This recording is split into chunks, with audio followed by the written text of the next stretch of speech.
Tu regardes comme ça les noms, Hilton Hotel. Ah, ok, ça va. Au salut, moi, boy, bah, comme américain, qu'on est dans hôtel, soit tout. Quel hôtel des Chinois il va aller vivre en Afrique du Sud? Cyril Ramaphosa a fait une blague sur lui, à Ocholaï. Hey, je pensais que tu étais un homme condamné à mort et vivant. Maintenant que Cyril Ramaphosa veut remettre des relations avec les Américains, toi, tu viens t'ajouter. Vous pensez qu'il va te garder? Je pose la question. Cyril Ramaphosa a les intérêts au Congo démocratique avec Tshisekedi. Il ne va pas te garder. Parce que ce n'est pas vous qu'on condamne et qu'on sort. Voilà pourquoi tu vois tous ces journalistes inutiles qui parlent. Et ça ne va rien faire. Botuna Wankacha. Wankacha, Lila Simimutu. Alors, ne prenez pas ça légère, comme on condamne Kabila là. C'est-à-dire que même nous là, il reste seulement qu'un matin, on dit, allez, vous devez dégager l'Est du Congo. C'est ça qui reste. J'ai entendu que les Sud-Soudanais ont commencé à attaquer dans une... C'est Kakwa, je pense que c'est Kakwa. Là, dans le nord du Congo, vers le Sud-Soudan. Je dis, hein. Et ça, le dernier signe à Luwana Bango. Oh, la Zambie fait ceci, ça. Distraction, il n'y a rien. Hippolyte Kanambe et Kagame sont finis. J'ai dit finis à tous les niveaux. Il y a même les gens qui commencent à condamner Kagame. Oh, Kagame parle beaucoup, ce n'est pas un vrai leader, on nous avait menti, Kagame n'est pas ce que nous croyons, c'est lui qui a fait que Kabila maintenant ait des problèmes. Les Américains connaissaient. C'est vrai que Kagame parle beaucoup, comme une femme. Oui, Kagame parle beaucoup. Kagame n'est pas sérieux, ce n'est pas un leader. 1, Kagame c'est un peureux. 2, il parle beaucoup. 3, c'est un criminel. 4, génocidaire. 5, tribaliste à Kosakanate.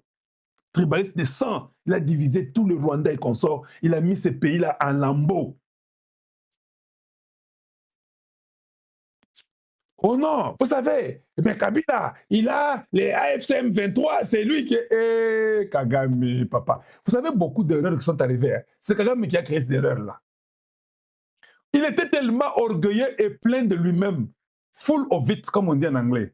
Full of it. Allez-y, interprétez ça, vous allez comprendre. Il était plein de déchets. Lui, Kagame, parle beaucoup.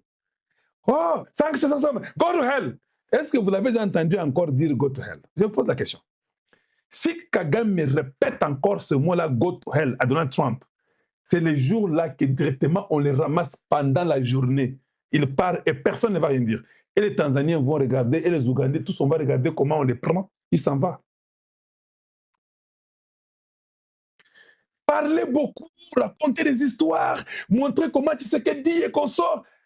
En fait, un faux leader, un menteur pathologique, un homme qui ment comme il respire. Il a construit les Rwandais sur les mensonges.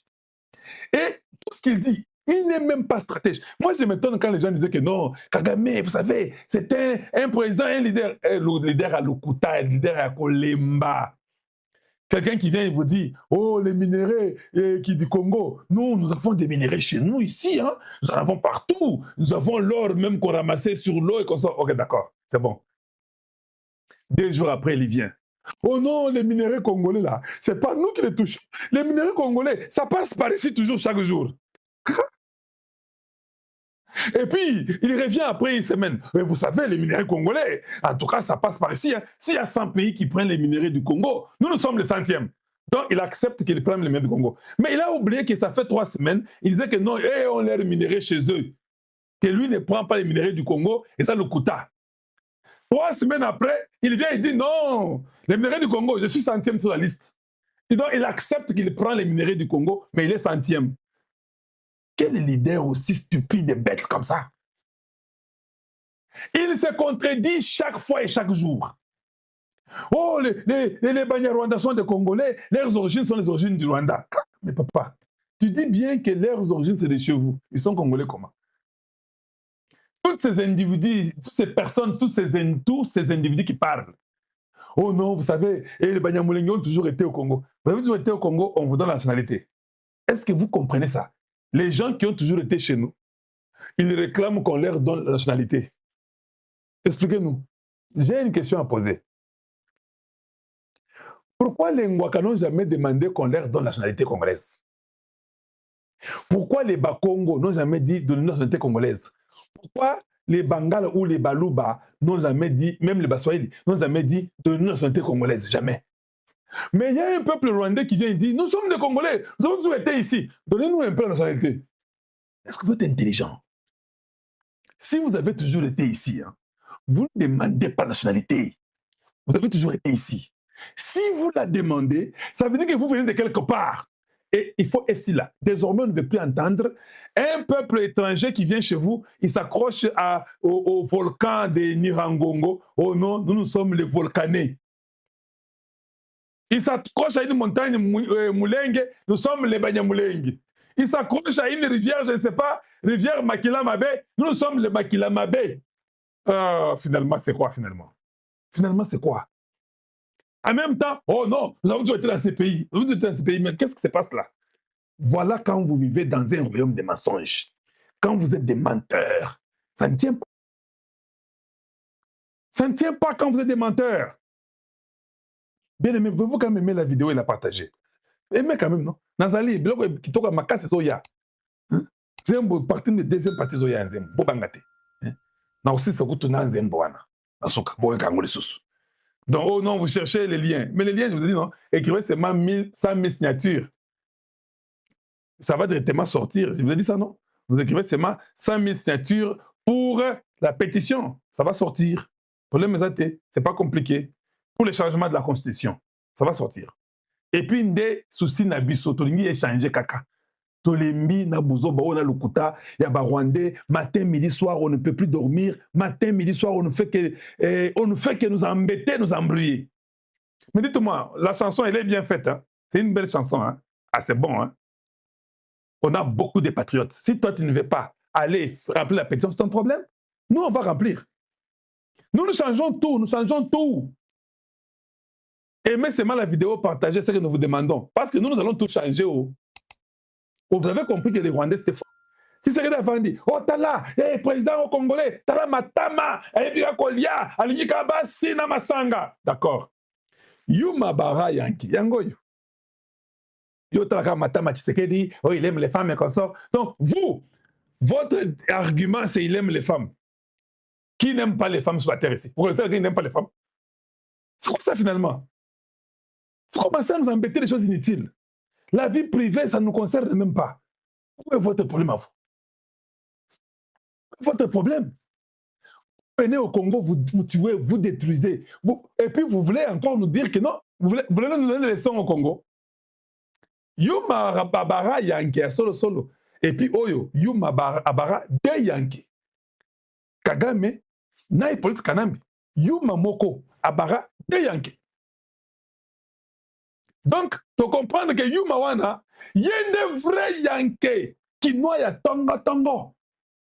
Des vrais Yanke kosakanate. Félix Tshisekedi. Vous savez, même quand les ministres, des fois, c'est juste de Tshisekedi et consorts, vous savez, je sais, hein, beaucoup de gens voient ce Tshisekedi. Chacun a sa version. Le directeur de cabinet a mis sa version, les ministres, leur version. Et les gens, ils pensent que Bazo a embrouillé le président. Le président a dit que Bazo a Yuma. Je vous dis la vérité. Le président a dit que ministre a Yuma. Et il a raté, mais moi, je vous dis ça. Oh, il m'écoute, il ne t'écoute pas. Il a déjà dit lui-même que quand quelqu'un pense qu'il m'a eu, j'ai fait d'abord un effort pour qu'il croie qu'il va m'a vraiment eu. Papa, est-ce que on a ça moutou? On a ça moutou chamate. Qui m'a yo? Je vous dis, qui m'a yo? Moutou, non? Moi, quand quelqu'un me fait l'aventure et que la personne me ment, et la personne me ment, mais croit qu'elle m'avoir eu, et quand je sais que cette personne croit qu'elle m'a eu, c'est alors que je me laisse même prendre par la personne. Oh, ils ont commencé à l'appeler Chilombo, Chilombo, Chilombo. Ils pensaient que ça allait nous faire mal. Nous étions contents au Kassai quand vous l'appelez Chilombo. Quand vous l'appelez Tshisekedi, des fois, on regrettait beaucoup. On dit, hey, pourquoi il l'appelle Tshisekedi? Lui, c'est Chilombo. Comment on l'appelle Tshisekedi? Oh, Chilombo, Chilombo. Allez-y, lire ce que Chilombo veut dire, ça va vous aider. Nous sommes où nous sommes, c'est grâce à vous. Je dis bien grâce à vous, pas à cause de vous, grâce à vous. Vous nous avez tellement aidés, vous les journalistes, les Peroloara, les Flavien Sonika, Moi, je suivais tout ce que les gens là disaient. Ça nous a tellement aidés et on a su comment les avoir très bien. Et on les a eu bien. On avait compris qu'ils étaient très orgueilleux, premièrement. L'orgueil, là, maintenant, il fallait maintenant comprendre que quand l'orgueil, là, vous les laissez monter avec l'orgueil pour qu'ils tombent. Et puis, ils sont tombés sur le concrete. Quoi n'a pas vu. Au Boukanamabe. Mitopo, donc, au Boukani à Kosakanate. Comment un homme peut vous dire que quand vous croyez m'avoir eu, c'est alors que je me laisse même prendre pour que vous puissiez bien croire que vous m'avez eu. Or, je les ai vraiment à 100%. Comment Kabila ne pouvait pas comprendre ça? Comment Kagame ne pouvait pas comprendre ça? Où étaient vos stratèges? Regardez maintenant que Kabila ne sait même pas avoir. Donc aujourd'hui, moi, je peux donner à Kabila $100. Oui, oui, oui. Lui, si on le trouve avec $10 dans la poche, il aura des problèmes sérieux. Son histoire est finie. Kagame l'a exposé. De toute façon, les Américains savaient toujours que c'était lui. Ils ont seulement bloqué tant. Vous commencez à pleurer, vous paniquez. Je vous pose la question, vous qui êtes à Goma et Bukavu, à quand votre départ? Parce que l'armée rwandaise les a bloqués. Calais Kabila. Dans 2 semaines, il reste pratiquement 12 jours. Bazo Calais et Kagame. Niveau Tokosala Masona États-Unis. Hey. Lambert Mende, Onyo Sosal Labinoana, Sima, Kalo Njamulumba. Je vais faire 3 fois plus que Mende. Je vous dis, je ferai 3 fois plus que Mende. Nous allons chanter les États-Unis et Kosobina Matoyi. On va chanter plus qu'Israël. Nous allons faire plus qu'Israël. Nous serons les meilleurs partenaires des Américains dans le monde. Au Simbi Biso États-Unis, à Rola Ressuscité. Au Simbi États-Unis, Bogola Rate. Congo na États-Unis, moi, Sina Mobali. Donc, ça la campagne Moko Israël Sima. Israël a dit que c'est la campagne. Les 20 millions de morts là. On va parler les États-Unis va nous aider à l'extrême. On va dire non. Nous avons été abandonnés. Vous êtes nos partenaires. Donc, ils vont nous donner tout. On va sécuriser tout. Okoyemba na niveau. Mikanda nyonso tout. États-Unis. D'ailleurs, to bandara lobby nan. Bon, mon aga to bandara nan lobby. Ça veut dire que quand vous toucherez le Congo prochainement, hey, au moment où non, l'Israël exagère. Vous allez dire ça, le Congo exagère. Gardez mes paroles. L'histoire retiendra que vous allez commencer à pleurer pour dire mais le Congo, en fait, exagère. Est-ce qu'il n'y a que le Congo ici? Comment les États-Unis aident que le Congo? Ah, voilà, ça sera ainsi. Israël a su comment utiliser ça. On va avoir, les Israéliens viendront au Congo, des Juifs là. Ah, les Juifs israéliens sont des Américains. Pour votre information, vous ne le saviez pas. Eh ben, Juifs israéliens, ou en Israël, ben, ça va américain. Ils ont une double nationalité. Voilà pourquoi ils soutiennent toujours Israël. Chez nous, là, on va les amener qu'ils viennent au Congo faire des champs. Nous aurons l'agriculture à un niveau incroyable. Tu sais que ça a signé dans Israël. Le président d'Israël était venu. On a déjà signé, on va faire des histoires avec eux au Congo. Les Américains vont venir avec des entreprises. Il n'y a pas que le Katanga. Ils vont aller dans les Kasaï, dans le Congo central. Vous savez combien de minerais le Congo central a? Et le Kasaï et le Bandundu, dans l'Équateur. On va les amener partout. Et puis, Zembwe Bandi. Ce qu'on dit quand touché Bisso, nous avec nos partenaires américains. Disons que, comme Mobali na moi, c'est-à-dire, niveau Kosakanate, Israël Sima. Israël, vous savez, sont en nombre de combien? Ils ne sont pas nombreux. Nous sommes à 150 millions. Là, imaginez 750 millions sont les amis américains. Ils peuvent venir avec les entreprises. On arrange le Congo. On met la discipline, la lutte contre la corruption, augmenter. On va faire tout ce qu'ils ont dit. Aucun enfant dans l'armée. C'est-à-dire que Bango Nabiso, mariage caca. Quand vous touchez le Congo, vous buvez assez à Bandi. Vous buvez à lobby. À lobby que ceux qui sont leader ya Afrique wana na région wana, bon simbika Congo, tokoya et pas na yobiso moko. Rubio vous a dit clairement que les gens, hein, vous ne comprenez pas Donald Trump pourquoi. Il dit maintenant que vous ne comprenez pas, maintenant vous l'avez compris. Il dit ce qu'il fait, il fait ce qu'il dit. Ariane a seulement dit, monsieur le président des États-Unis, ma question à moi, c'est Kalonji, c'est ma question. Mais comment l'autre a dit qu'il refuse de quitter pas le Congo? Trump dit, on va regarder ça profondément, ou bien sérieusement, ou bien à fond. Ils ont compris. Scott Bessent, Bazana Réunion à Bango. Scott Bessent, papa, il est bandiwana. Azana des départements des trésors. ABC Trump, je vais m'en charger. Qu'est-ce que tu vas faire? Je vais bloquer Paul Kanambela. Nao Kangaï Nyoso. Oh, ils en a Poto. Oh, ils en Afrique. Oh, ils en Asie. Je bloque tout. Il ne pourra même pas acheter un pistolet pour aider la rébellion des M23. Solo, ça peut marcher. Oui, ça va éviter qu'on puisse tuer les gens parce que tout ça qu'on sort. Oh, il y a défense à l'objet. Non, moi, je crois que je peux seulement demander à l'Africain, mais on les tue directement. Non, non, non. One is trop extrême.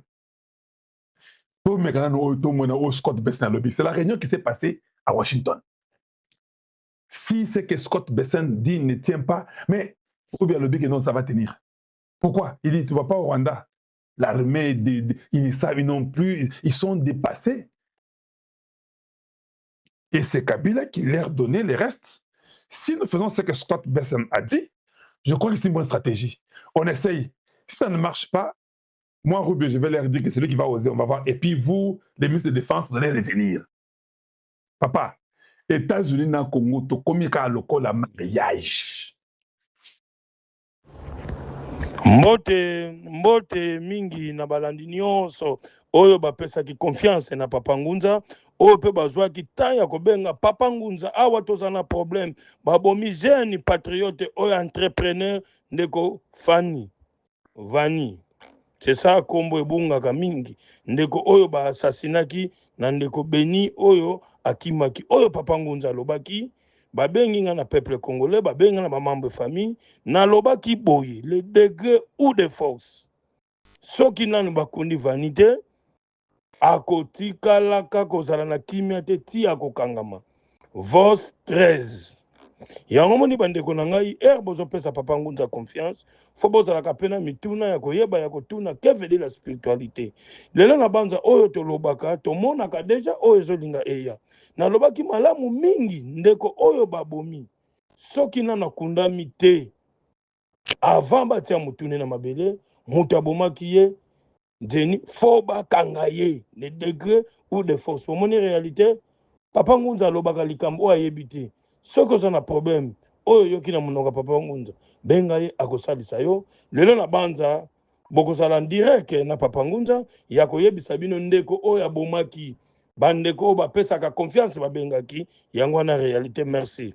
Deuxième sujet na banza na korépéter numéro po mutu mususu pasa na problème akobenga Papa Ngunza plus 243 98 17 17 013 plus 243 89 44 54 885 ndeko nyonso oyo aza na kati ya problème consultation eza gratuit benga Papa Ngunza ye moko en direct importe quelle merci.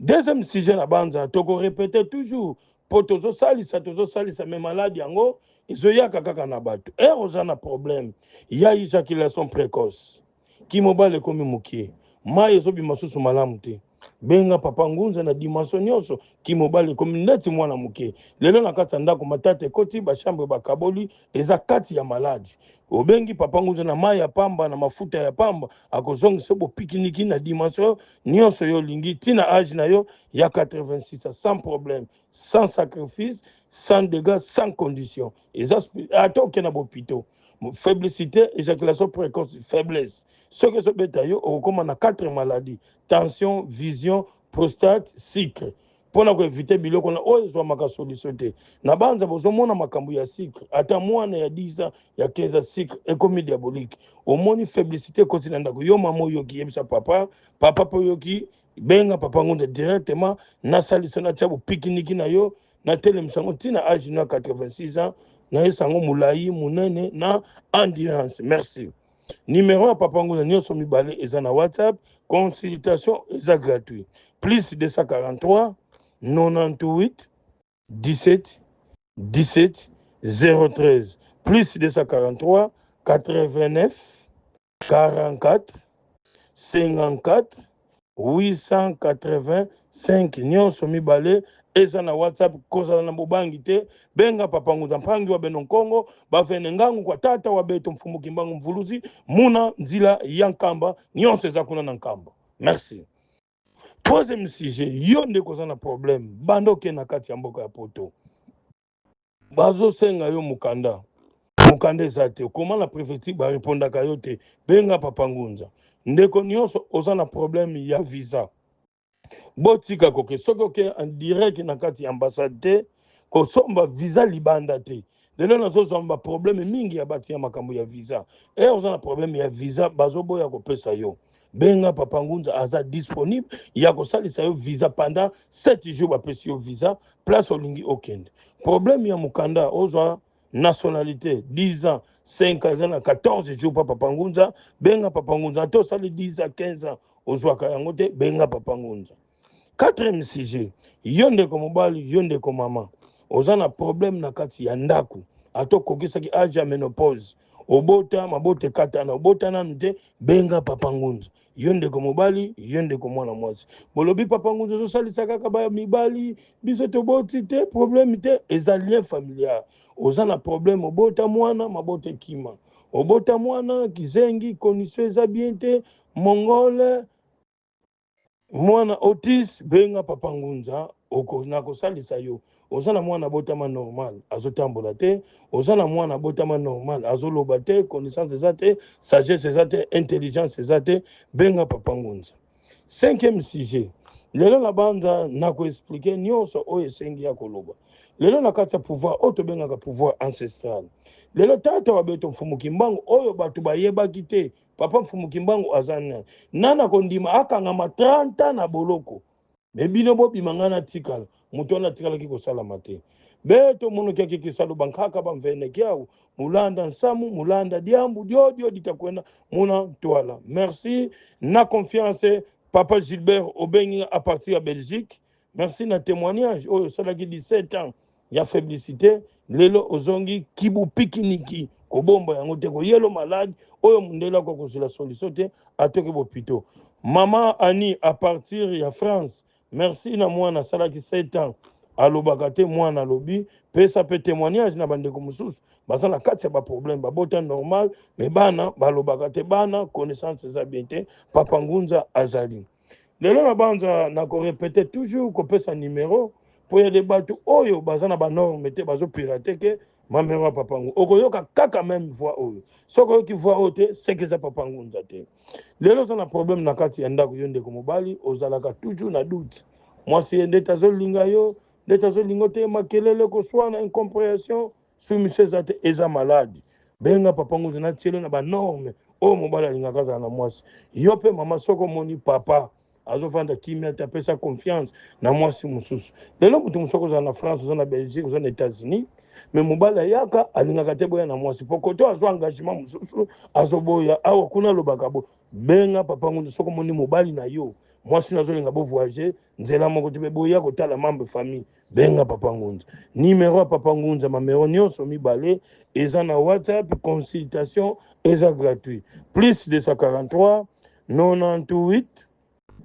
17 17 013 plus 243 89 44 54 885 okozwa papa ngunza représentant légal ya Afrique na science ya couronne de joie merci na banza tokosite susu bamaladi mosusu oyo na banza bandeko bayoki te na oyo bayoki lelo nalobaki bien obenga mpona problème ya assassinat oyo esalamaki na kati ya mboka Kisasa lelo fo tozalaka na bato ya mayele mpo bakoka kosunga biso mpo mpe baza na banorme lelo bobandi projet moninga apesi yo confiance ya kotia yo pembeni yo moni confiance wana eza te obalokeli nalobaki yango soki nano akundami te c'est le temps bakokanga ye donc le degré ou de force avant akundama fo akangama nzambe oyo ya biso leta oyo ya biso bazwa procès wana batia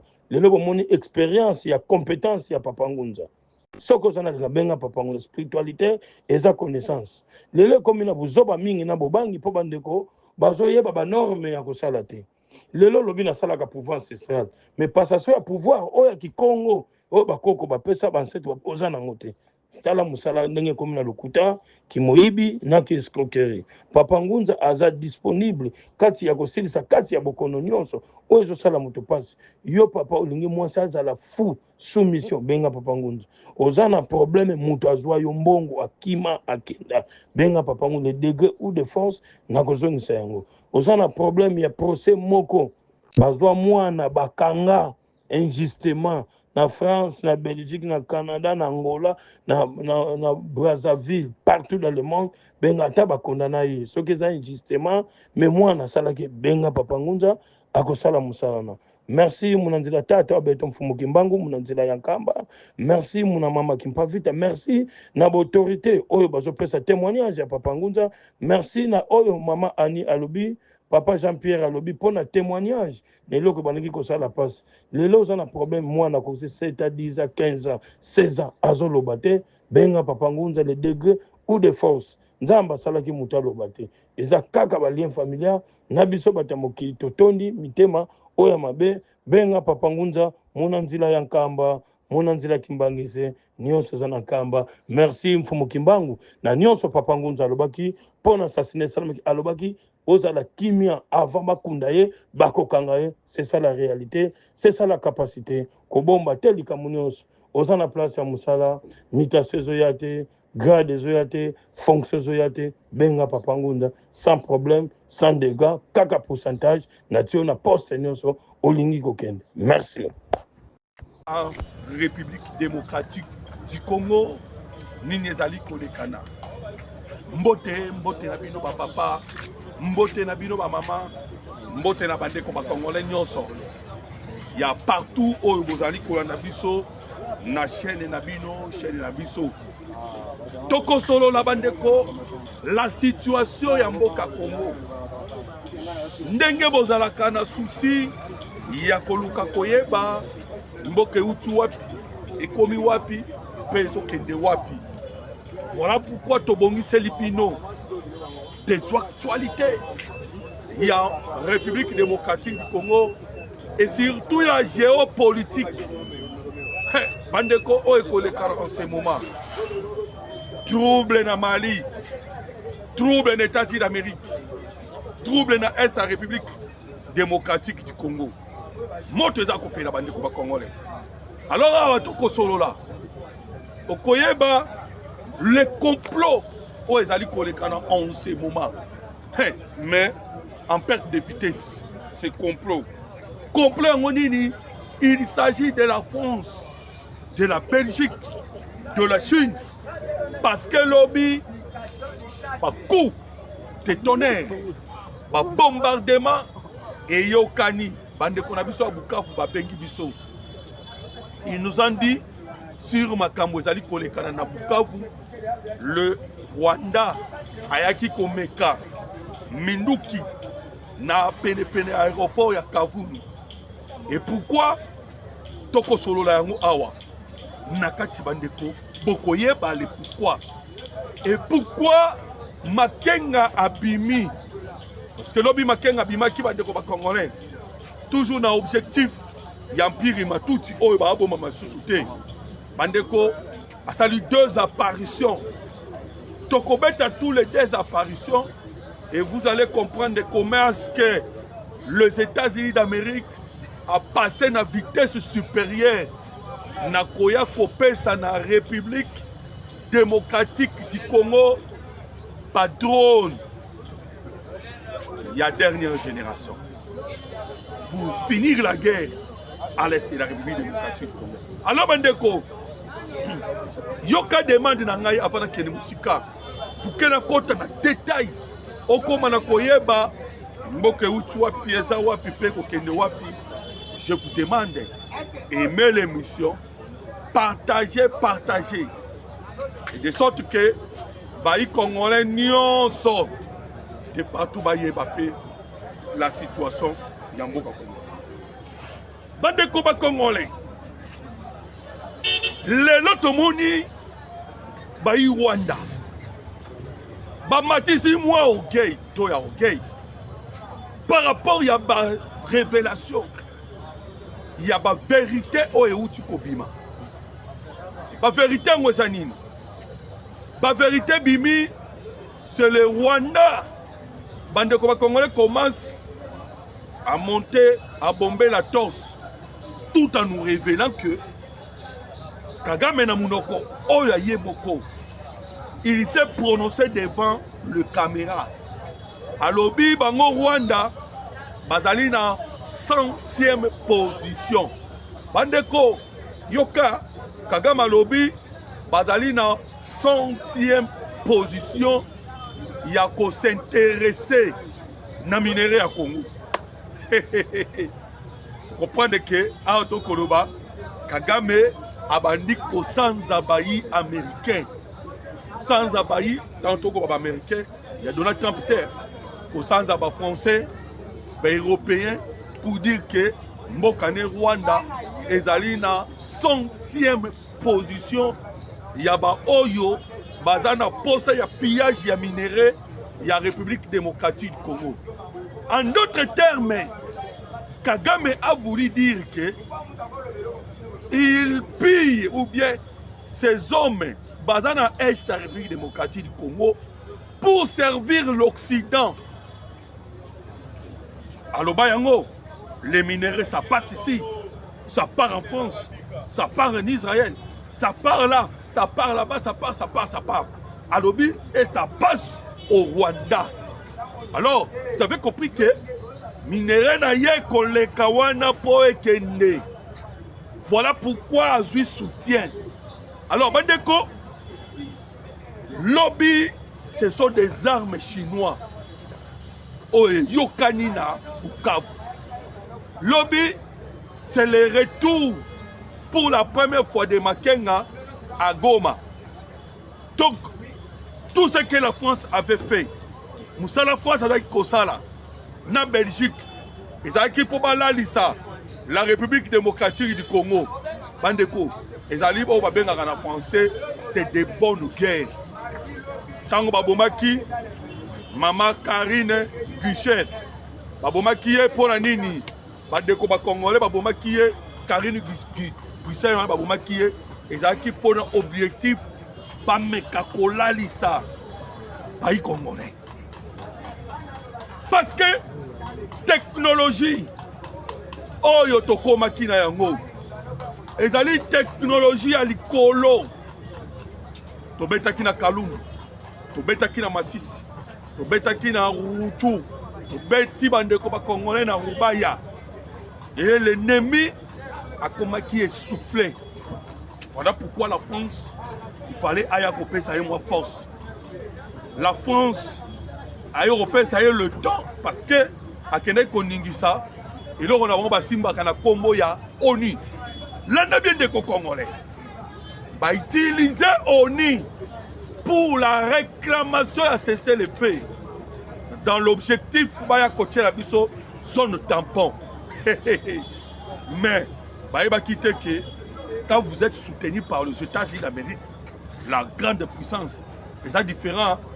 Na soutien oyo bayi russe ba pesi na Mali parce que na Mali kuna pesa ko beba ndena uti koloba il s'agit de la guerre oyo kolekana na niveau ya géopolitique mondiale. Il y a des individus bande ko ba congolais oyo baye ko cha moto na sa mokili awa à tel point que moto ne ko zikisa ba institution oyo basala. Il s'agit de Donald Trump et de Vladimir Poutine.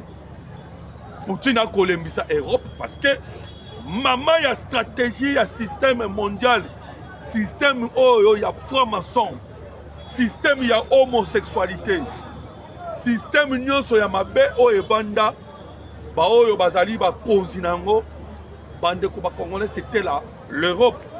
Alors vous sentez maintenant que Trump a petit système. Et puis, Poutine n'est pas petit. Voilà pourquoi vous allez constater que la France est dans deux guerres.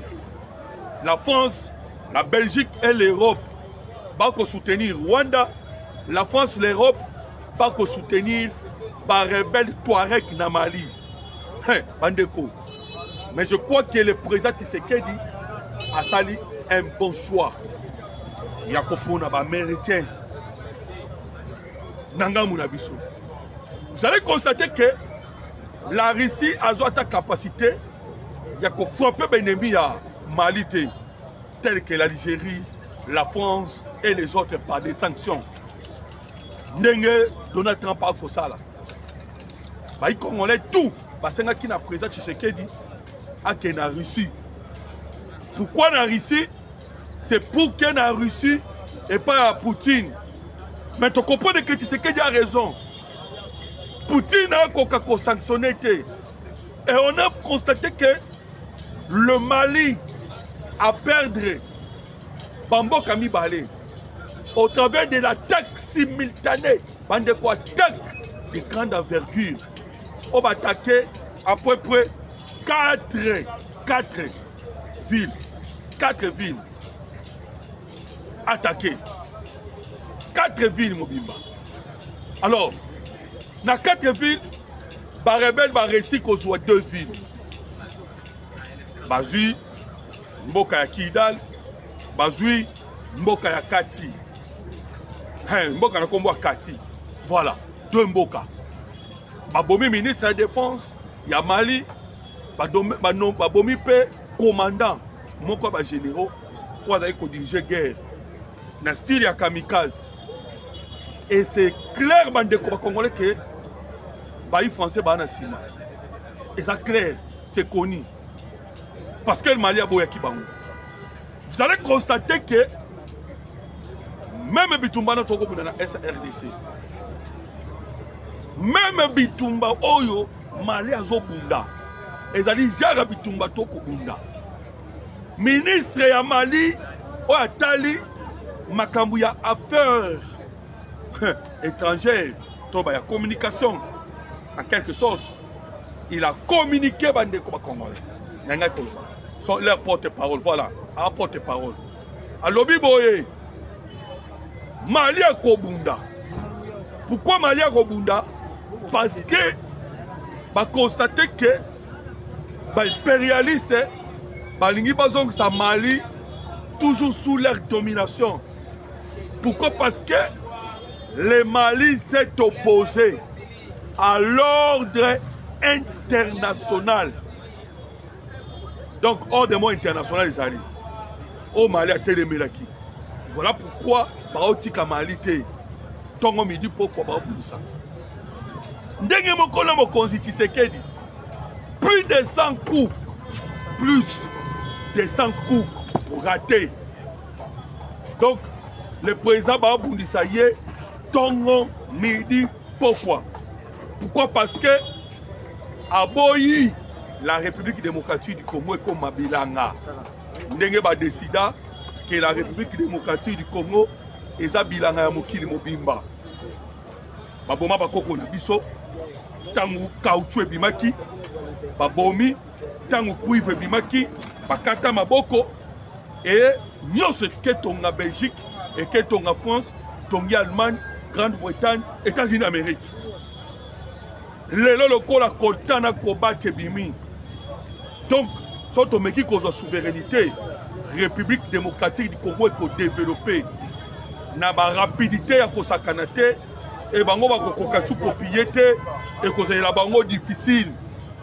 Néomoni bande koba congolais, vous avez constaté que Tshisekedi est combattu.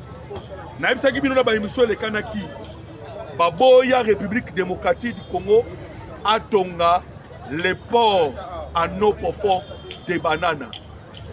Mais Tshisekedi a profité de la guerre à tongi port à banane. Alors, bango balobi que le quoi Tshisekedi, bandeko, webi, kotonga port à banane, Tshisekedi malamo ko bomi port à point noir. Bomi yango. Parce que dans to koloba, banana, azali voyage à banana, et ça me pousse qu'il y a point noir. Donc, il fallait bisotozana parce que bandeko, il fallait bisotto souffrir. Pourquoi? Parce que si la vie sociale ya baï congolais va nous changer, bakotanga ba classe, vous imaginez que Mobutu est passé, Kasavubu est passé, Mobutu est passé, Mouzé est passé, Hippolyte Kanambe est passé, batonga ba université. On n'a pas construit des universités. Ils ont voulu que les Congolais soient aboutis. Quand les Congolais ont accueilli, les Banda Yamboka bazouye. Alors vous allez retrouver que les Congolais sont au Canada, ils travaillent dans l'administration Canada. Ils sont aux États-Unis d'Amérique. Ils sont partout. Partout les Congolais. Voilà pourquoi les côté qu'on a l'union sont. Bazouye avantage, avantage. Infiltré. Batindi Kagame abomi colonne vertébrale ya mboka na biso o ezalaki armée. Lelo lokwa Tshisekedi akozongisa bakobundisa na dégâts kosangana te. Alors na système oyo Kagame atanga ya talk and fight, dialoguer, combattre. Bandeko na système wana nde oyo kaki tokosoa na Suisse. Yatindi des drones kamikaze ya dernière génération. Bongo banani ba pesiye bandeko ba Congolais. Omoni comprendre na mboka oyo. Soki toko ebisa bino ke tolo ba pamba te. Résolution 2773 ba bwaka yango wapi.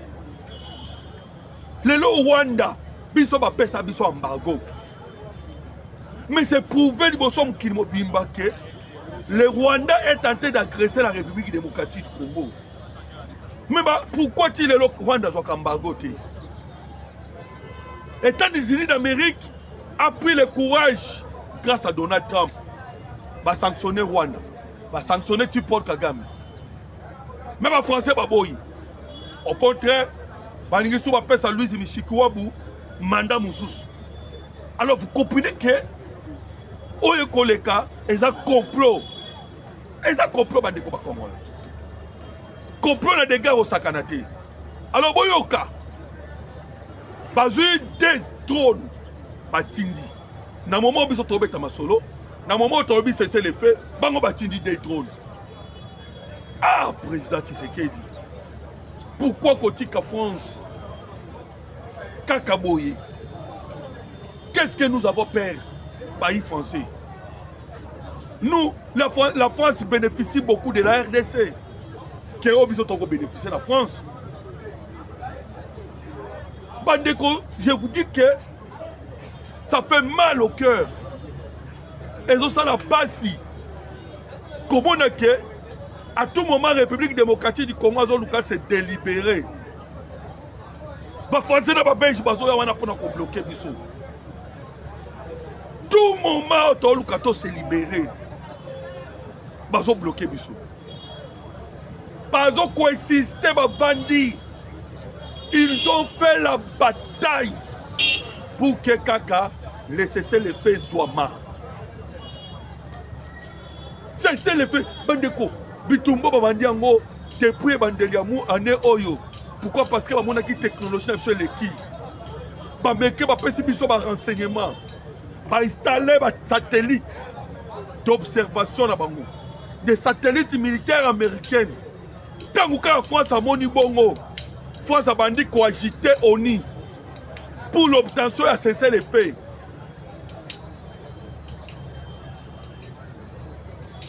Pourquoi? Parce que son collabo Kagame était en difficulté avec les M23. Jusqu'au point de pousser en Suisse pour aller signer biloko ya cesser les faits na ba biloko wana ba uti kosala sikoyo to signer cesser les faits. Bande ko ba Congolais, comprenez mon émotion ndenge Mobutu alobaka parce que naza en colère contre les occidentaux. Les 15 millions de morts on a biso elo bela bango eloko te. Ils sont donc pour nous, c'est normal. Voilà la chose qui nous énerve. Il n'y a aucune situation. Moment où ils ont été bango, France a dit qu'on travaille pour l'obtention cesser le fait. Kakabo est outil Suisse. Mamoko Makenga Bimi. Makenga Bimi, quand tu outil en Suisse. Mamoko a 395 personnes. Mais toi qui connais Sabino Awa. Makenga zo koka kovanda sous na goma na bukavu te.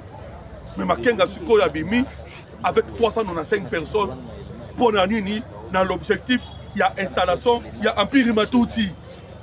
Les 395 quand on a Makenga Bimina Bango, et ça a un objectif nini, à Luka Nenge Nini.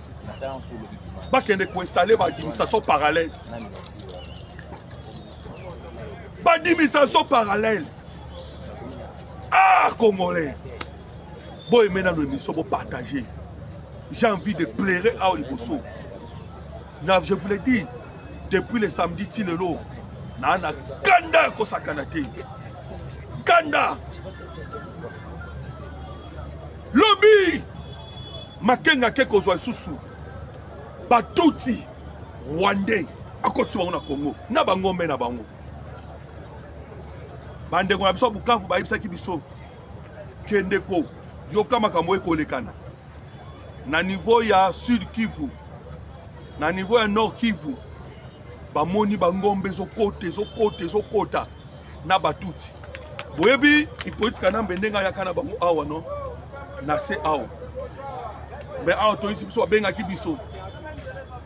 Mais Makenga lobi a kotisi réunion avec ba élevé. Maître Jacquemain Chabani, le ministre de l'Intérieur, a salaki déclaration dans l'Organisation internationale de migration. Bravo, bravo à Donald Trump parce que a frappé le numéro 1 OIM à Congo. Viré Bango. Oui, pourquoi? Parce que tant que d'Amérique d'Achaka rebelle. Mais yoka ba organisation ya migration wana.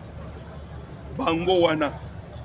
Naba oyo bande ko makombe ba haute autorité so kini des réfugiés. Maître Jacquemain Chabani alobaki dossier ya déportation. Ba ko déporter ba yi Rwandais ba ya na bango. Bande ko bazoya na bango to soutenir mboka. To soutenir notre pays. Pays ezokende na complot. Et Emmanuel Macron a sali oaye déjà la course à la montre carte.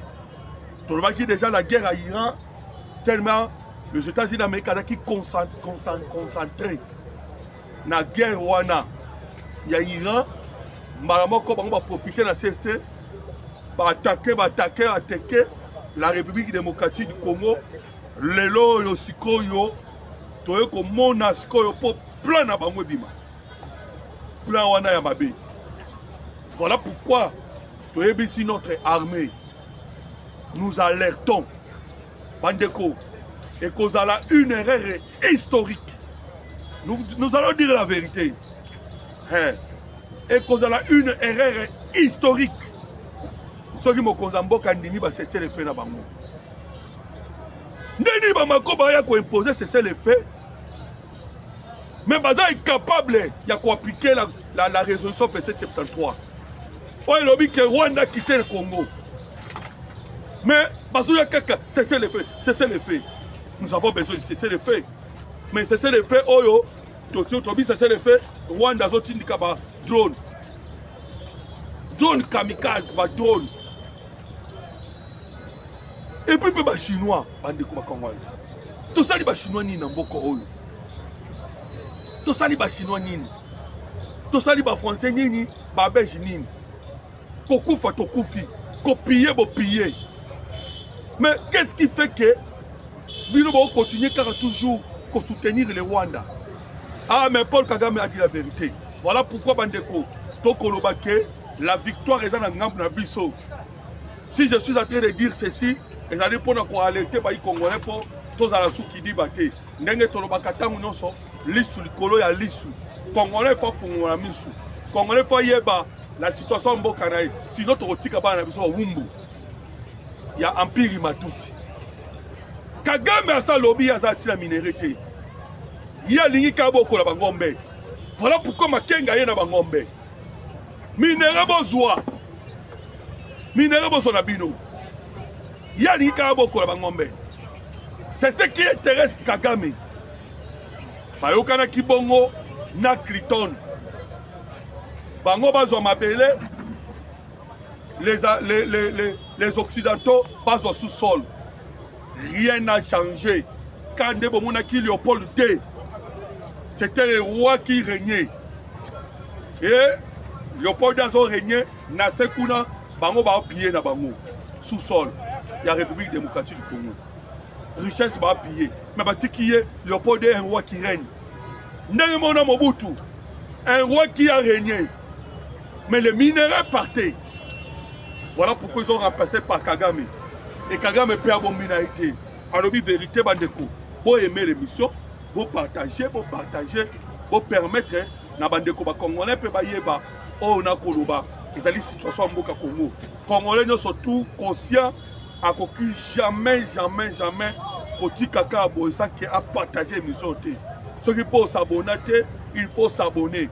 Parce que, tant que nous sommes dessus, Yoko Kaka, Makambo Etali, la République démocratique du Congo, Mboka Nabino, Mboka Nabiso. Awa Tozali pour na ko dénoncer. Tozali pour na ko informer bino. Tozali pour na boyeba. Makambo Zali Kolekana. Vous en avez pas ça, il faut boyeba yango. Alors, partagez le message Oyo. Dernière carte, Yamamuna Mboka Congo. Et même Amina Emmanuel Macron. Ils allaient en ce moment Awa. Ndenge Moni. Tala, ndeko Congolais, les Maliens va comprendre que malgré le soutien à la Russie, l'impérialisme a été caté. Voilà pourquoi les Congolais tout, ils ont posté dans le boka, ils ont occupé un passé par là. Pour que vous avez la responsabilité. Il faut mouiller maillot, pour mettre les autres bêtes à dégâts au Sakanate. Arbitre dans la cas de l'adversaire. Trump a commis un niveau collé à Congolais. Vous imaginez, Trump a yébissi Marco Rubio. Ah, Rubio, yo yébissi qui n'a été que Makambo est très dangereux. Donald Trump, l'homme le plus puissant dans le monde, à l'élite. Bongo Tshisekedi. Et ça, le roi vit à Soda. Son ennemi. Même les bisous tombent à tout pas à Sango. Vous savez qu'il y a des intérêts. Il y a un jour dans cette émission, Totel et Mela. Apple, Bandeko Monsieur Katana, c'est parce que il ne voulait pas que le bruit bima par rapport au pillage au Bazosarana et sa République démocratique Congo. Il ne voulait pas.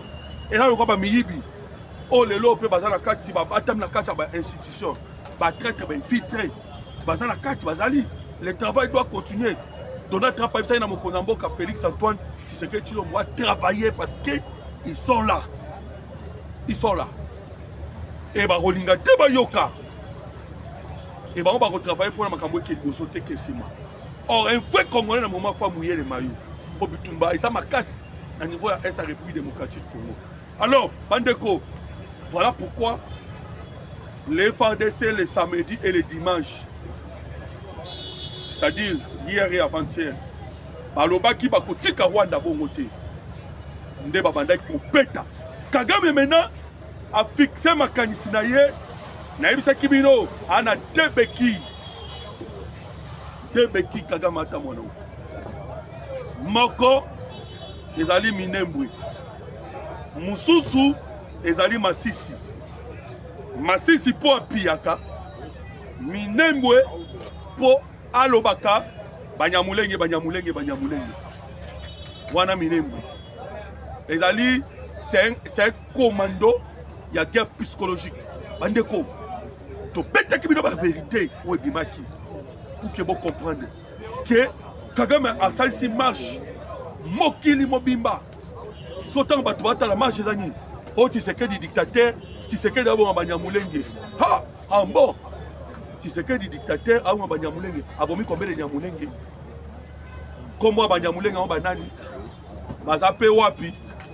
Au monde sikoyo que à cause mukil mobimande nga mesanaka joka yende abo baba congolais guerre 30 ans génocide du Rwanda nani et salama kuna na Rwanda et salama awate mais ba importer biso guerre biso to komba victime to kufi mais ba biso so to boma joka biso nde ba victime biso nde to kufisi au monde siko passer to lo bake batona baza mitema mabe. Alors, Bandeko, tous à Kilobi, avec un bon pasteur, en tout cas, Zamba Pamouraï, il nous a dit ceci. chaque jour apriaka mpona mboka na ye République démocratique du Congo apriaka mpona mokonzi ya mboka. Voilà pourquoi le président Tshisekedi a échappé na ba coup d'état belé. Pourquoi il y a des gens qui prient pour nous. Bongo yo sko sala gagner pour na mboka. Yo sala gagner. Yango tolo bana yo partager émission, aimer yango, commenter pour que bande ko Congo mususu ba yeba pe ozali kolekana na République démocratique du Congo. Mboka na bino matono mingi. Numéro na sur téléphone plus 243 89 40 330 80 plus 243 89 40 330 80. Je dis et je vous remercie.